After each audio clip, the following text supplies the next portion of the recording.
For this, no? And so, yung, yung gospel for today was about, come to me all you who are weary and heavily burdened, and I will give you rest. And, ano na? Yun yung Bible verse mo. Yung life verse mo. It's a very good verse, no? So, yun yung gospel is coming, today, no? Ngayong araw na to. And funny, no, na it is also the day where we decided to have a moment of prayer na kung saan we are to share yung about sa retreat na we had in Cebu. So, dalawa kami ni Ate Dar yung nasa Cebu.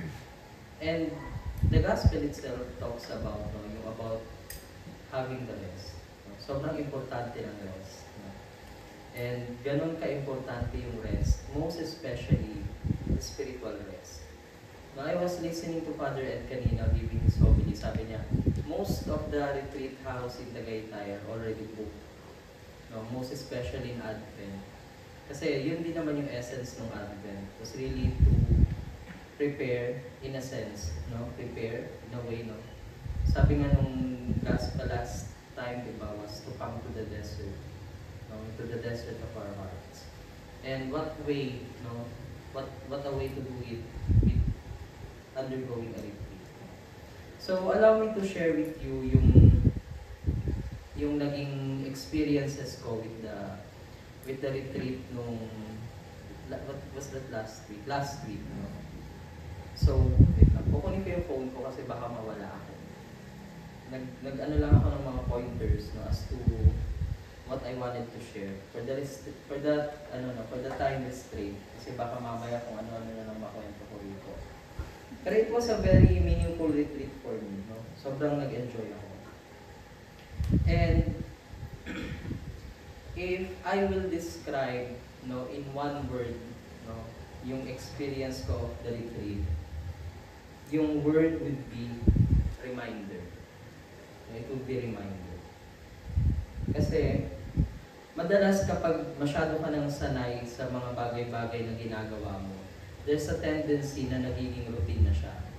There's a tendency na nagiging complacent ka sa mga bagay na ginagawa mo to the point na you are forgetting the essence of what you are doing.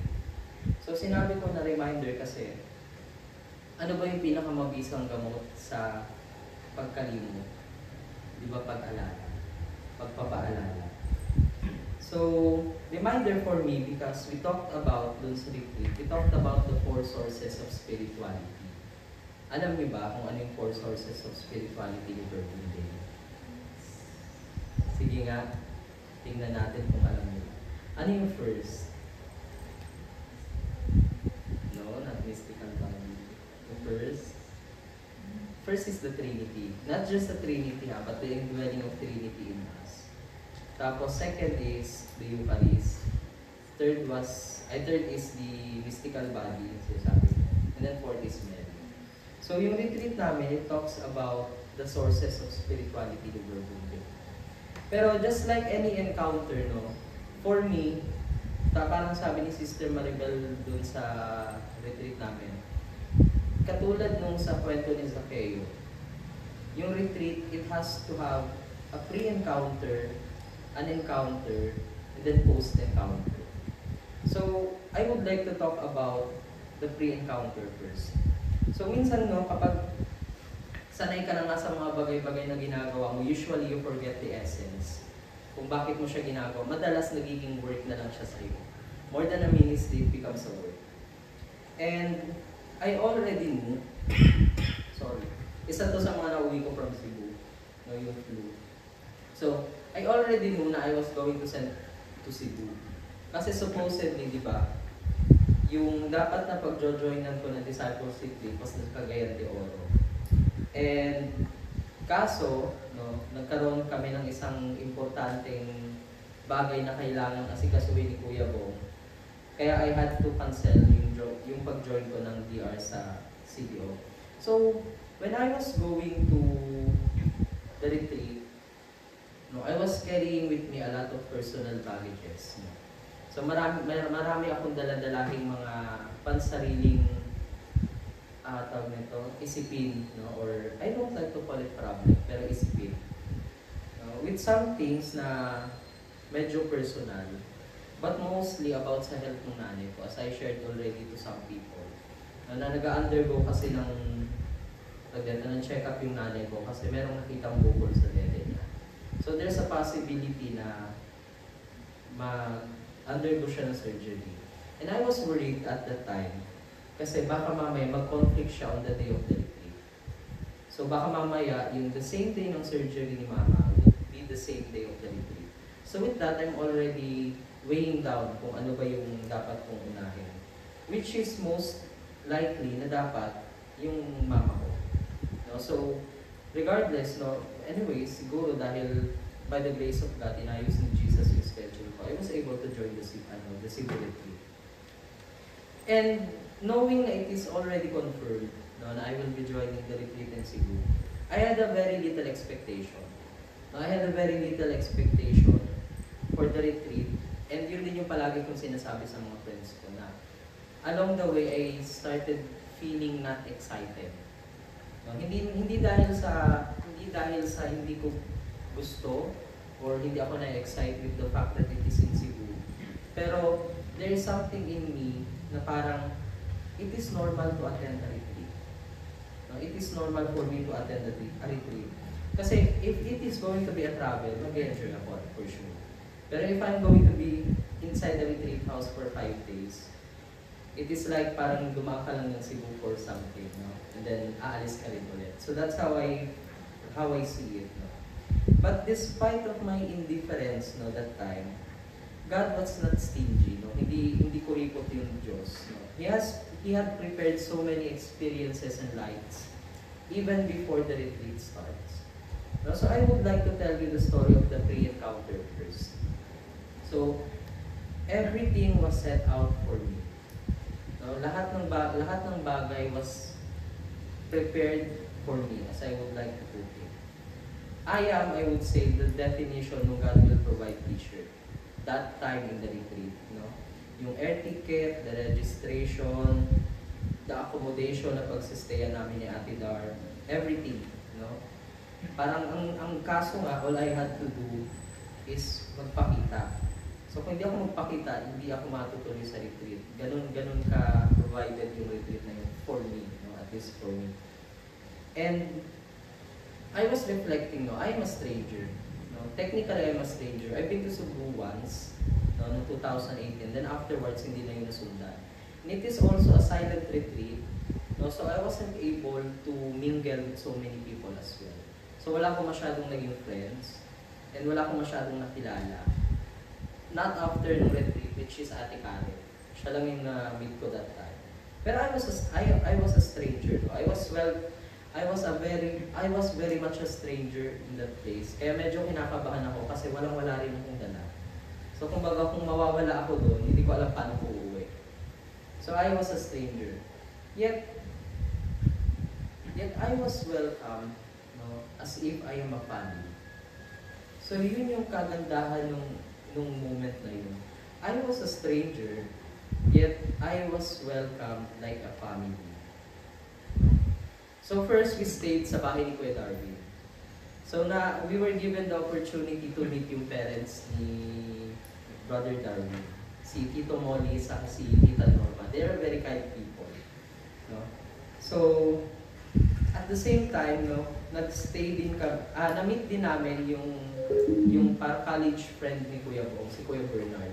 He's a very funny guy. Now, 3 hours kaming nasa drive, 3 hours din siya nagsasalita, imagine.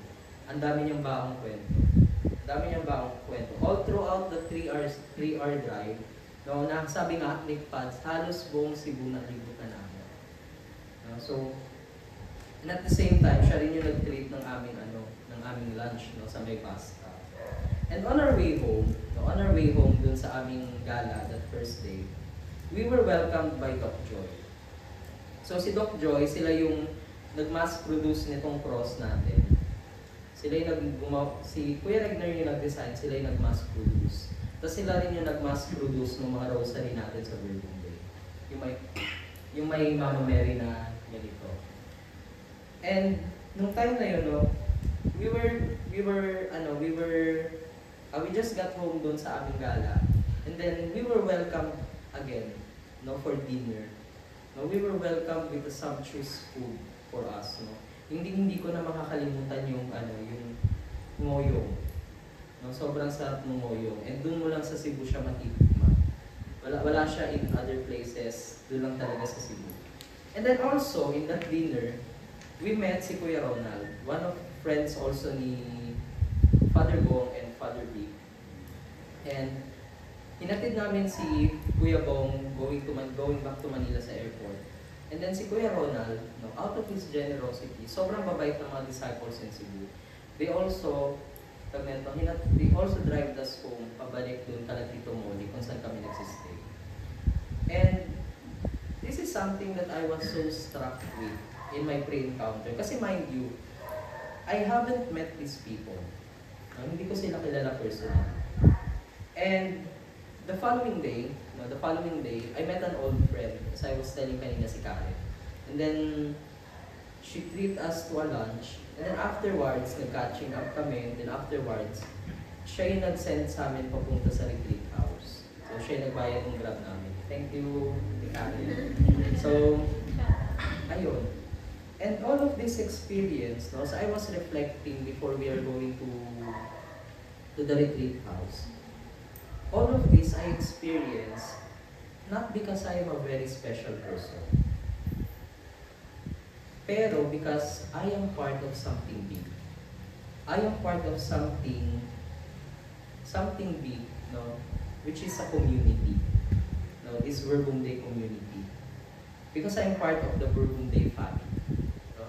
Yun yung pinaka-essence nun.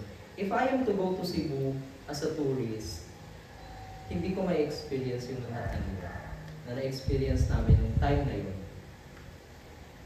And going to the first topic of our retreat, which is the indwelling of the Holy Trinity in us, it reminded me of how the Trinity itself is a community. Imagine we have one God but three persona. And these three persona in the Holy Trinity, they are in community. No? They are in communion towards one another, and they share the same love. And this beautiful love, no, itong napakagandang pagmamahal na meron sila, is the same love that they are sharing with me, or with us. No? It is the same love that He is sharing with me.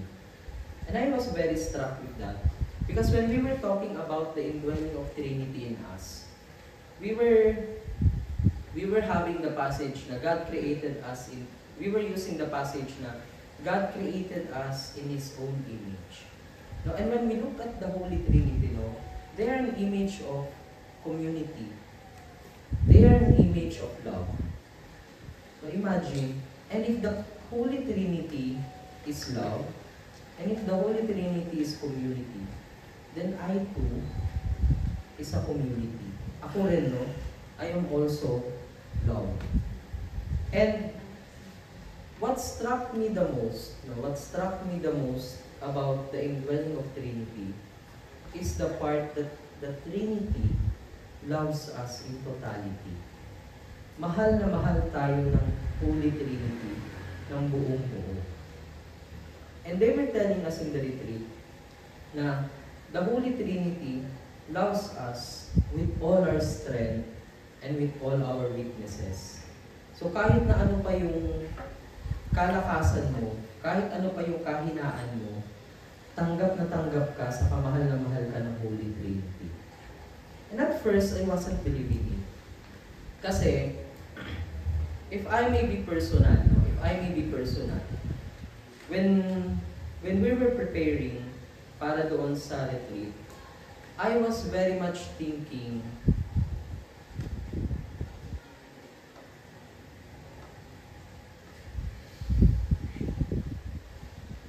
medyo nag-hesitant akong mag-share. Pero anyway, sige, we're here naman na.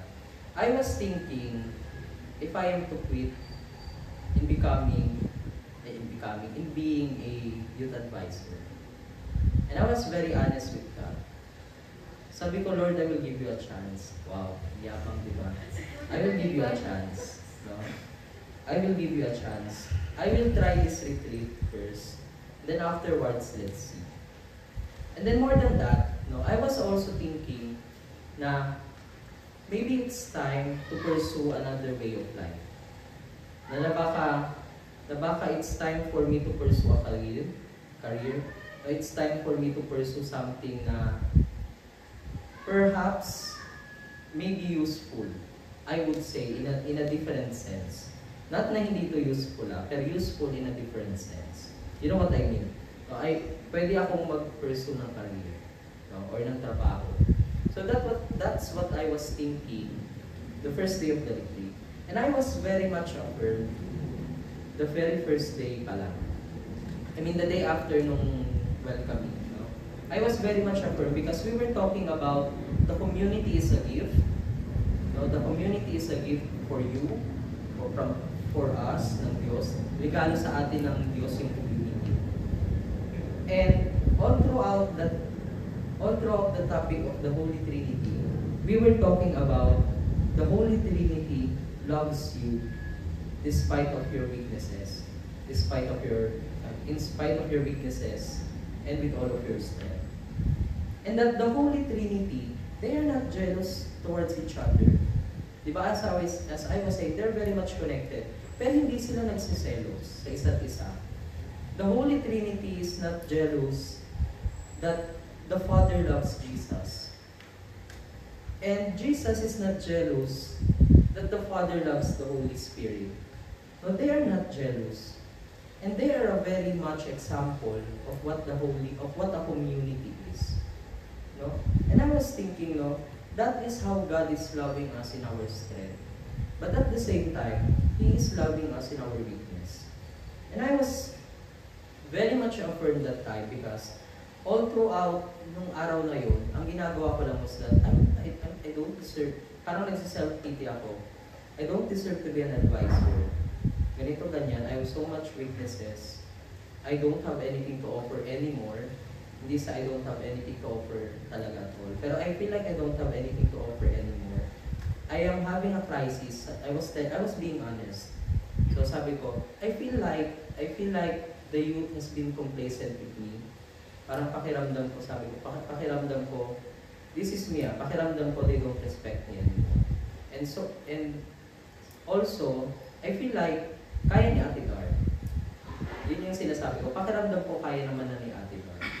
And then all throughout the retreat, the Lord was telling us, no, in the guidelines, also in the prayer, I would say na, I love you with all of your weaknesses. And may na-mention pa doon na, God is not calling you because you already know anything or everything. God is not calling you kasi magaling ka. Parang in my prayer, He was telling me, Gabs, hindi naman kita nilagay dyan because you are good at giving talk. Hindi kita nilagay dyan kasi magaling kang kumanta or matagal ka na sa community. None of that was the basis. Pero, nandito ka because of the great trust I have for you and the great love that I have for you. No, so first day pa lang, I was being affirmed. And then, when I shared this to Father Felipe, no, nung sinashare ko siya kay Father Felipe, he reminded me of the homily of our newly elected bishop, no, si Bishop Elias.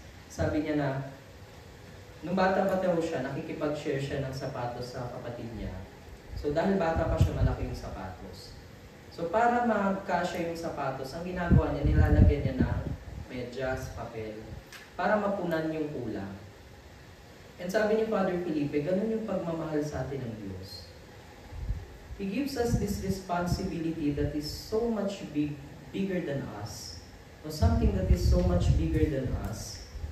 Pero ito lang yung paa natin. Yet He trusts us with this mission. But there is lacking, no? Merong kulang.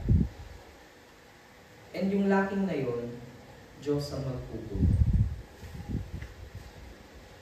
Kung ano man yung kulang na yun, Diyos yung magpupuno. And then imagine it, hearing from someone who is struggling, no? Imagine hearing it by someone who is struggling, no? Struggling with so much about affirmation of nang ginagawa niya, no? So to hear those words from God was enough, no, was enough to say na baka nga may chance pa, Lord, no, to salvage whatever disease that I am doing. And then, the second day, no, so the second day, we talked about the Eucharist. No, yung Eucharistia, alam naman natin lahat yun, di ba? And oftentimes, we think of the Eucharist as ano lang, yung banal na misa, di ba? Okay. What I love much about the topic of the Eucharist, first is the story of Jaime. No, so si Father Felipe, he shared to us about the story of Jaime whenever na nagpe-preside siya ng misa. So di ba merong consecration part ng misa na, ano ba yung sinasabi ko? Yung consecration, yung nakaganyan yung tao. Sino dito yung madalas nasa misa? Nakalimutan ko yung sinasabi. Yung so that they may become for us the body and blood of the Lord Jesus Christ. Parang, basta the word is, send upon your spirit upon them like the dew fall, so that they may become for us the body and blood of our Lord Jesus Christ. So that part of the consecration, usually daw yung pare, di ba ganyan? Like for example, this is the gifts, yung bread and wine, it's nakaganyan. Pero when Jaime does it, nakaganon daw siya. Kasi for Jaime, no, and isa pa pala, no, kapag binibless niya na yung gift, he uses a big sign of the cross. No, when usually, di ba yung pare, yung bread and wine lang. And then for Jaime, no, how beautiful is the faith of Father Jaime. No, for him, hindi lang yung ostra at saka yung wine, yung na nako-consecrate as body and blood of Christ.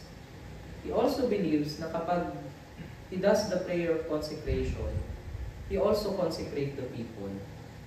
No, so tayo mismo nagiging katawan at dugo ni Jesus. No, tayo mismo nagiging katawan at dugo ni Jesus. And how beautiful is that, no? Parang after hearing that, nagkaroon na ako ng shift of perspective whenever I go to Mass. And it's beautiful kasi, in the same way, ganun yung ginagawa ni Father Felipe all throughout ng retreat. Whenever he blesses the bread and wine, nakaturo din siya sa tao. And whenever he does the sign of the cross, he makes a big sign of the cross.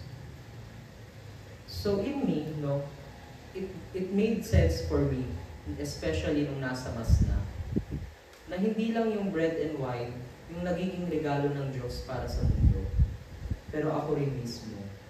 No, na kapag tinatanggap ko si Jesus, nagiging regalo rin pala ako. And hindi lang basta-bastang regalo, but I myself, I become Jesus. No, how beautiful is the love of God. No, na He trusts us so much na kahit na ang dami nating pagkukulang, ang dami nating kahinaan, it is through our lives, no, na nagmamanifest yung presence niya sa mundo ito. And one thing that I love the most is the Eucharistic love. Merong sinabi doon sa amin about Eucharistic love. And ano yung Eucharistic love? It's the love that introduces us to impossible. No, yung ini-introduce tayo sa kung ano yung imposible. And Father Felipe gave a very beautiful line. No? Sabi niya, malalaman mo lang yung limit ng pasensya ng isang tao, ay malalaman mo lang o ma-appreciate mo yung pasensya ng Diyos kapag nakita mo kung gaano kalimitado yung pasensya ng tao. And malalaman mo lang kung gaano yung pagmamahal ng Diyos kapag nakita mo kung gaano kalimitado yung pagmamahal ng tao.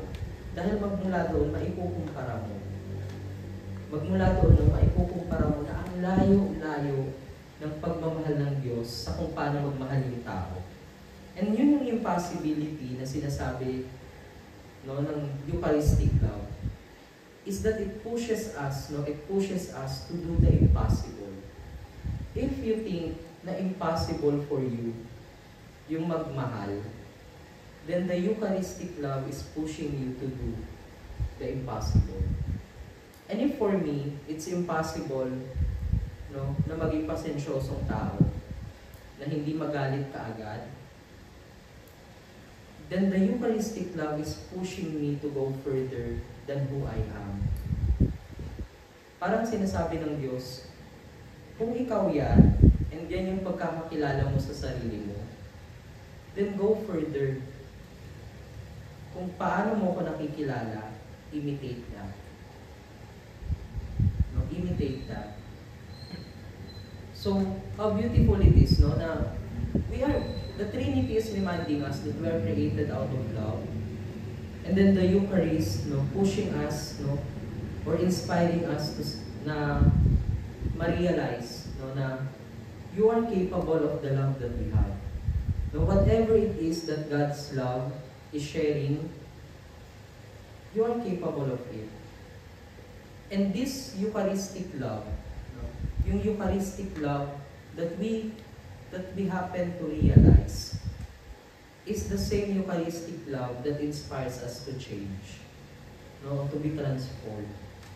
Because when you realize na ito pala yung pagmamahal ng Diyos, and then ito pala yung kayang pagmamahal lang ng tao, then the Eucharistic love is inspiring you, no, to imitate the love of God. And yun yung transformation, no? When I was in my prayer, yun yung transformation na parang pinakakailangan natin. Was that to make ourselves, no, to capacitate ourselves into that kind of love. And yung Eucharistic love na yun, we can only show it, no? We can only show it if we are very much connected with others. So doon pumapasok yung mystical body. And I love kasi yung naging guide Bible verse for this was yung parable ng mga vines. So merong good vines and then merong tuyong vines. Diba? Tapos yung mga tuyong vines, sabi dapat sunugin na siya. But then, sabi nung nag-aalaga, wag po muna, huwag niyo po munang putulin. Aalagaan ko, lalagyan ko ng pataba yung lupa. And then kung sakaling tumubo, then okay. And kung hindi, saka po natin sunugin. So yun yung Bible verse. So hindi ko na alam kung nasan yun. So search nyo na lang. So it's about parang the parable of the withered vines. No? And many times in my life, I was thinking, no, gaano kadalas tayong naging ganun? Now we have become like the withered vines. Now we are not life-giving. Now we are not life-giving. No? And then many times na hindi rin tayo nagiging source ng love sa isa't isa. And how beautiful to see na despite of our weaknesses, no, despite ng ating limitation, the Lord was telling us, wag muna po, wag niyo muna pong sukuan. No? Alagaan ko po muna. And then kapag hindi pa rin nagbago, saka tayo magdesisyon. And how beautiful that when God looks at us, no, especially in the moments na madalas na tumatakbo tayo sa Kanya palayo, madalas na hindi natin ginagawa yung will niya, madalas na masinusunod natin yung sarili natin. How beautiful it is that when God sees us in this moment, ang sinasabi niya, alagaan ko po muna. No? Alagaan ko po muna. And then, many times also, no, when we were talking about the mystical body. So yung mystical body kasi, it means si Christ yung head, then lahat tayo member. No? And how beautiful it is na when we were talking about the mystical body, we also talked about two things na merong isang hindi life-giving, pero merong isang kumikilos, pero out of work. No, out of work. And yung dinescribe siya ni Father Felipe as functional disciples. Mga functional disciples. So what does a functional disciple means daw? So a functional disciple is, okay, attend ako ng School of the Word, attend ako ng Rosary of the Word, no? Magjo-join ako ng mga retreat, magjo-join ako ng ganito ganyan. But out of work. No, parang kumbaga out of requirement. No? So it has become functional. No, it has become functional to the point na nawawala yung essence. Nawawala yung puso ng mga ginagawa ng isang tao. Pero No, pero despite of those two weaknesses na we have, whether we are like withered vines or yung tawag nito, or functional disciples, katulad nung ginagawa ng hardinero sa isang tag nito, malapit ng mamatay na halaman. Alam niyo yung process ng grafting? Yung pinuputol yung sanga, tapos ikakat din yung puno, tapos doon siya ikakabit, tapos may ilalagay ng mga parang fertilizer something. So it's called grafting. And then afterwards, yung magkaibang sanga na yun, saka yung puno, nagiging iisa na sila. So it's called grafting. And that is how God is doing in our lives. No? Ganun yung ginagawa ng Diyos sa buhay natin, na many times na we were not life-giving, many times na parang natutuyot na tayo, pero He always grafts us back into His body. And kapag okay na tayo, when we are well sustained, then yung part na yon na dating lanta, it will also become life-giving. And then what happens to that person, no? To that person na who experienced the love of the Trinity, who were pushed by the Eucharistic love to love despite of the limit. Etong tao na to who was grafted in the mystical body of God, he tends to realize of how merciful God is. No, ang dami kong pagkukulang, ang dami kong hindi kayang gawin, pero hindi ako sinukuan ng Diyos. And in that moment, no, being grafted in that moment, no, sa katawan ng Diyos, you tend to see the people around you. And that's the beauty of the mystical body. You realize na you are not alone in that journey. And then you see the other people na perhaps, no, who have experiences the same journey that you were having. Nung naging lowest, nung nasa lowest ka. No, parang sabi nga, that's why napaka-distinct daw ng Verbum Dei Chapel. Though hindi katulad ng nandito sa Pansol, di ba? Ano yung isang distinction when you go to a Verbum Dei Chapel? May map, di ba? It's because if you are doing this, no, if you are grafted, yun yung sinasabing image, grafted sa katawan ni Jesus. And if you are doing this ministry, it widens your vision. No, it widens your horizon. And it's a good experience for me to be there in Cebu. Kasi imagine that the retreat was in the top of the mountain. Tapos kita namin yung city. And then after dwelling on the mystical body, pwede kang mag-pray nung nakikita mo yung city. It changes your perspective. No, na yung buhay ko, and that the mercy of God that was shown to me, hindi lang para sa akin. It is also available to people. Which goes to our last topic ng retreat, Mary. And we tackled Mary in a very unique way, because we talked about Mary, but we never talked about Mary. So we talked about Mary, but we never talked about Mary. Bakit? Kasi we looked at Mary as the motherly mercy figure of God. So they were telling us na God is both Father and Mother. And merong supporting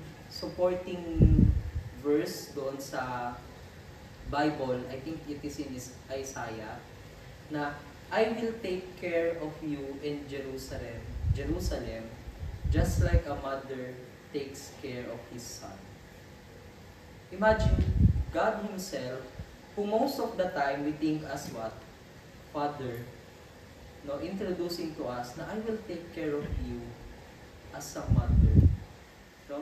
And that image, no, the image of that motherly love is none other than Mary. So, diba, it's beautiful how God reveals Himself to us. If He wants us to see Him as a father, most of the time, when we look to Jesus, yun yung nakikita natin. But when we want to see the gentleness of the mother, or the gentleness of the father, no, may it be, when we look at Mary, Mary is the manifestation of that mercy. And how beautiful to realize that, no? Kasi most of the time, when we think of God as Father, ang tingin natin stricto.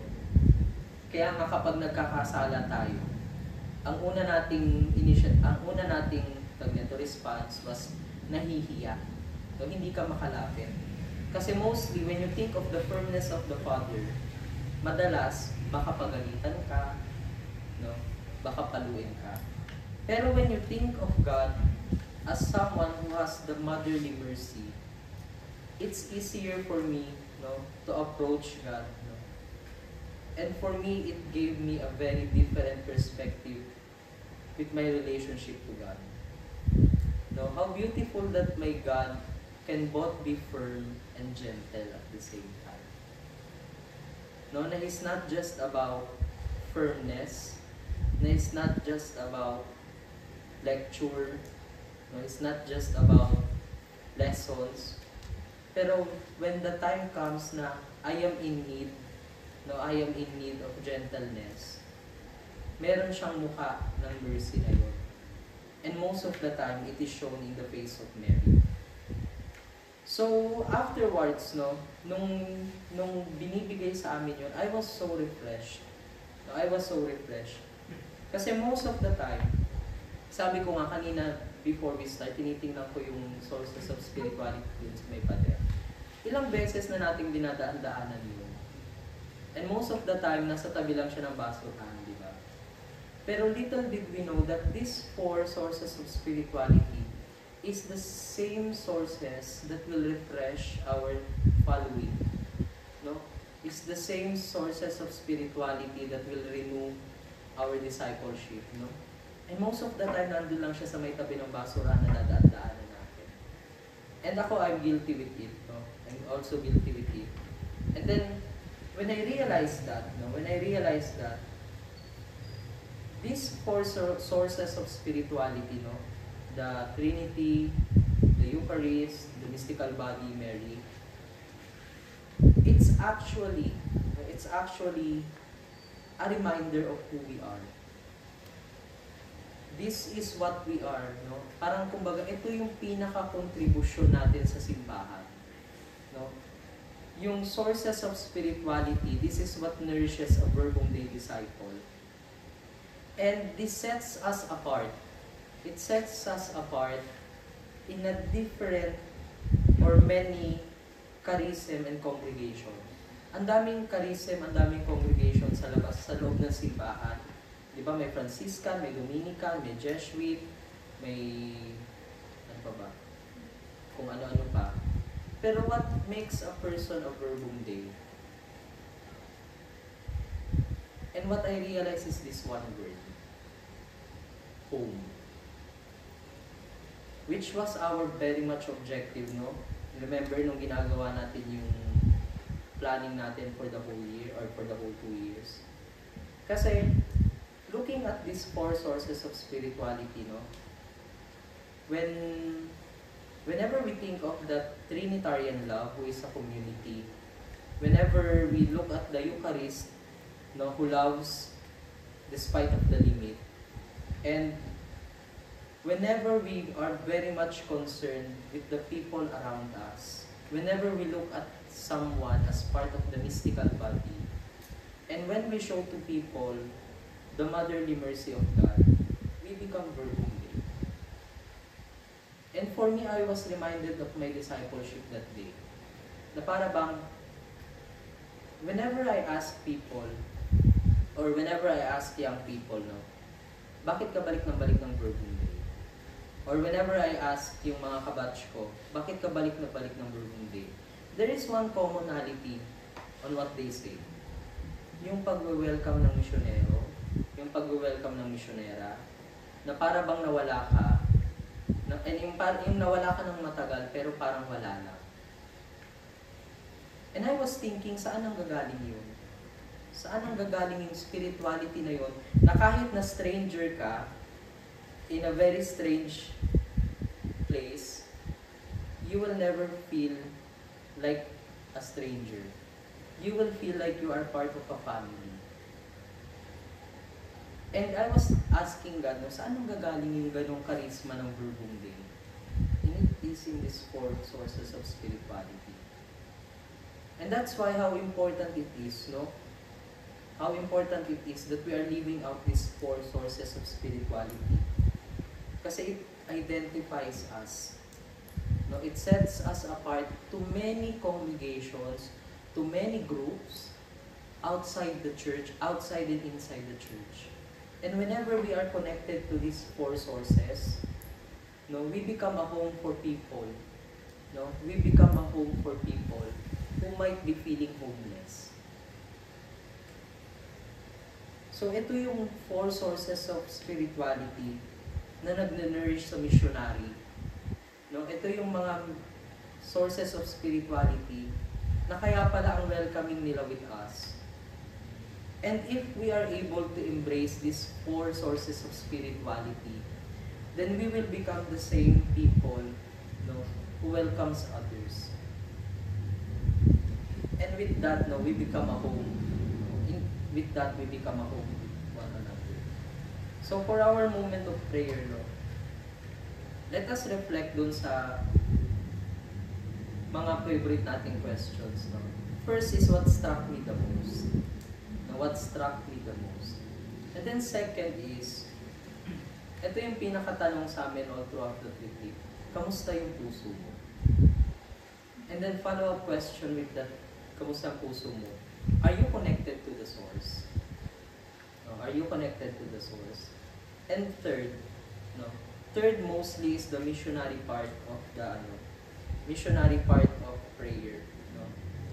To whom do you think you are being called? No? To whom do you think you are being called?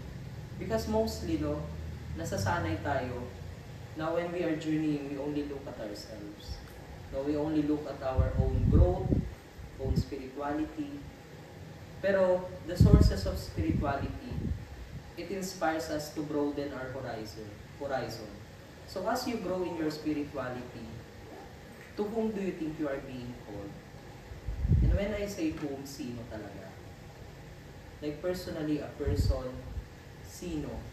To whom do you think you are being called? So maybe we can spend 20 minutes of silence, no, of prayer, and we can dwell on those three questions. Glory be to the Father, to the Son, and to the Holy Spirit. As it was in the beginning, is now, and will